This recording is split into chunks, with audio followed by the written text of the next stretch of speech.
श्रीमद् भगवद गीता पंचमो अध्याय।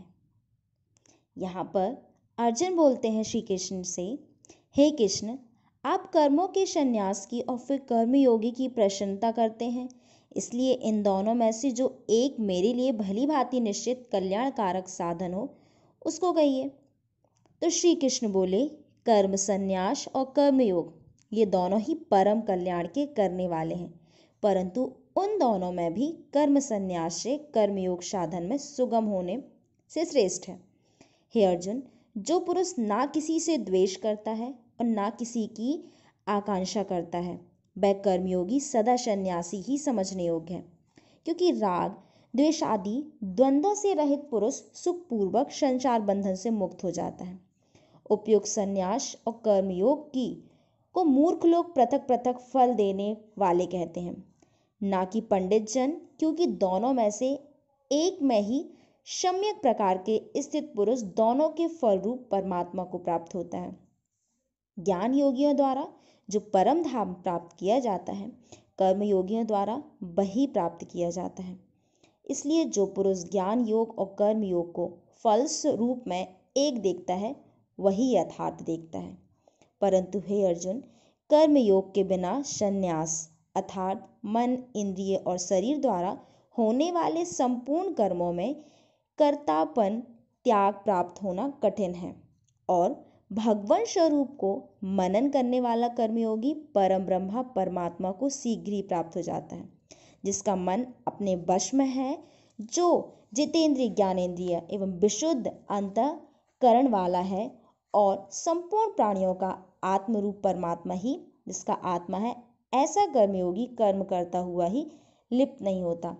तत्व को जानने वाला सांख्य योगी तो देखता हुआ, सुनता हुआ, स्पर्श करता हुआ, सूंघता हुआ, भोजन करता हुआ, गमन करता हुआ, सोता हुआ, श्वास लेता हुआ, बोलता हुआ और त्यागता हुआ, ग्रहण करता हुआ तथा आँखों को खोलता हुआ, मूंदता हुआ भी सब इंद्रियां अपने अपने अर्थों में बरत रहती हैं।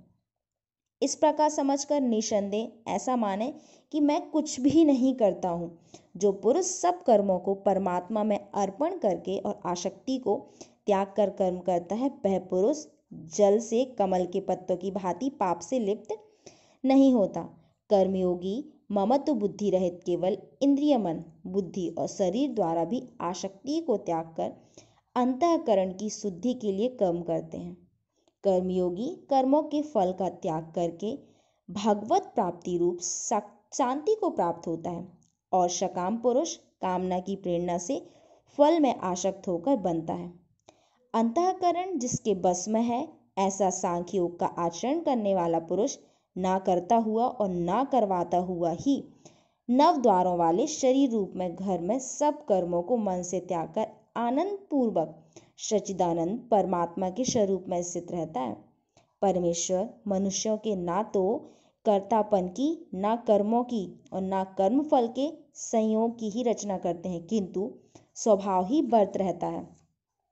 सर्वव्यापी परमेश्वर भी ना किसी के पाप कर्म को और ना किसी के शुभ कर्म को ही ग्रहण करता है, किंतु अज्ञान के द्वारा ज्ञान ढका हुआ है, उसी से सब अज्ञानी मनुष्य मोहित हो रहे हैं। परंतु जिनका वह अज्ञान परमात्मा के तत्व ज्ञान द्वारा नष्ट कर दिया गया, उनका वह ज्ञान सूर्य के सदृश उस सच्चिदानंद परमात्मा को प्रकाशित कर देता है। जिनका मन त्रदुप हो रहा है, जिनकी बुद्धि त्रदुप हो रही है, और सच्चिदानंद परमात्मा में ही जिनकी निरंतर एक ही भाव में स्थित है, ऐसे तत्परायण पुरुष ज्ञान के द्वारा पाप रहित होकर अपुनरावृत्ति को अर्थात परमागति को प्राप्त होते हैं। वे ज्ञानी जन विद्या और विनय युक्त ब्राह्मण में तथा गो, हाथी, कुत्ते और चांडाल में भी समदर्शी ही होते हैं। जिनका मन समभाव में स्थित है, उनके द्वारा इस जीवित अवस्था में ही संपूर्ण संसार जीत लिया गया है, क्योंकि सच्चिदानंद परमात्मा निर्दोष और सम है। इससे वे सच्चिदानंदन परमात्मा में ही स्थित हैं। जो पुरुष प्रिय को प्राप्त होकर हर्षित नहीं हो और अप्रिय को प्राप्त होकर आदिग्ध ना हो, वह स्थिर बुद्धि, संशय रहित ब्रह्मावेत्ता पुरुष सच्चिदानंदन परम ब्रह्मा परमात्मा में एक ही भाव से नित्य स्थित हैं। बाहर के विषयों में आसक्ति रहित अंतःकरण वाला साधक आत्मा में स्थित जो ध्यान जनित सात्विक आनंद है उनको प्राप्त होता है। तदंतर वह सच्चिदानंदन परम ब्रह्मा परमात्मा के ध्यान रूप योग से अभिन्न भाव से स्थित पुरुष अक्षय आनंद का अनुभव करता है, जो ये इंद्रियों तथा विषयों के संयोग से उत्पन्न होने वाले सब भोग हैं। यद्यपि विषयी पुरुषों को सुख रूप भासते हैं तो भी दुख के ही हेतु और आदि अंत वाले अर्थात अनित्य हैं। इसलिए हे अर्जुन, बुद्धिमान विवेकी पुरुष उनमें नहीं रमता। जो साधक एक मनुष्य शरीर में शरीर का नाश होने से पहले पहले ही काम क्रोध से उत्पन्न होने वाले वेग को सहन करने में समर्थ हो जाता है, वही पुरुष योगी है, वही सुखी है। जो पुरुष अंतरात्मा में ही सुख वाला है, आत्मा में ही रमण करने वाला है तथा जो आत्मा में ही ज्ञान वाला है, वह सच्चिदानंदन परम ब्रह्मा परमात्मा के साथ एक ही भाव को प्राप्त सांख्य योगी शांत ब्रह्मा को प्राप्त होता है। जिनके सब पाप नष्ट हो गए, जिनके सब संशय ज्ञान के द्वारा निर्वृत्त हो गए, जो संपूर्ण प्राणियों के हित में रत हैं, जितना जीता हुआ मन निश्चल भाव से परमात्मा में स्थित है, वे ब्रह्मा वेता पुरुष शांत ब्रह्मा को प्राप्त होते हैं। काम क्रोध से रहित जीते हुए चित्त वाले परम ब्रह्मा परमात्मा का साक्षात्कार किए हुए ज्ञानी पुरुषों के लिए सब ओर से शांत परम ब्रह्मा परमात्मा ही परिपूर्ण है। बाहर के विषय भोगों को ना चिंतन करता हुआ बाहर ही निकालकर और नेत्रों की दृष्टि को भ्रकुटी के बीच में स्थित करके तथा नासिका से विचरने वाले प्राण और आपान वायु को शम करके जिनकी इंद्रिया मन और बुद्धि जीती हुई हैं, ऐसा जो मोक्ष परायण मुनि इच्छा भय और क्रोध से रहित हो गया है, वह सदा मुक्ति है।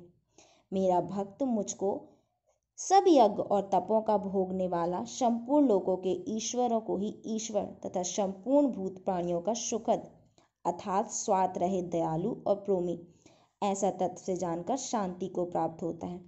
अर्थात श्री कृष्ण अर्जुन से पंचम अध्याय में यह कहने की पूरी कोशिश कर रहे हैं कि हे अर्जुन, हे पार्थ, तू सिर्फ कर्म कर, तू फल की इच्छा मत कर।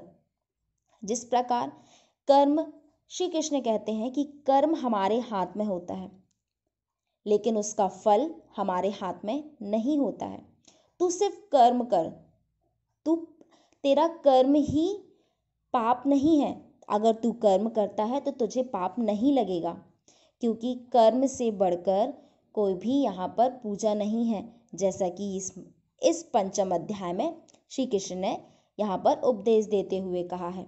जैसा कि उन्होंने एक उदाहरण भी बताया कि एक पुरुष था, वो बस खाना खाने के लिए बैठा ही था कि उसने खाने का एक निवाला तोड़ा और उसे खाने के लिए हो गया, लेकिन वो मुख तक तो गया लेकिन उस निवाले को वो निगल नहीं पाया। क्यों? क्योंकि तत्पश्चात उसकी पत्नी आकर उसके ऊपर उसकी थाली पर गिर गई और उस थाली पर गिरने के कारण पत्नी के मुख में चोट आ गई और जो उनके हाथ में जो पात्र था वो उसके पति को लग गई। इससे उनके मुख में भी चोट आ जाती है। तो अर्थात इसका मतलब यह है कि कर्म करें, क्योंकि कर्म के फल का आपको नहीं पता है। आप सिर्फ कर्म ही कर सकते हैं। आप बिना फल की इच्छा किए कर्म करिए, तभी आप परमात्मा को प्राप्त कर सकते हैं। तो सिर्फ कर्म आपके हाथ में है, उसका फल आपके हाथ में नहीं है। तो ये था यहाँ पर पंचम अध्याय। यहाँ पर कर्मयोग की बात को बहुत ही अच्छे तरीके से बताया।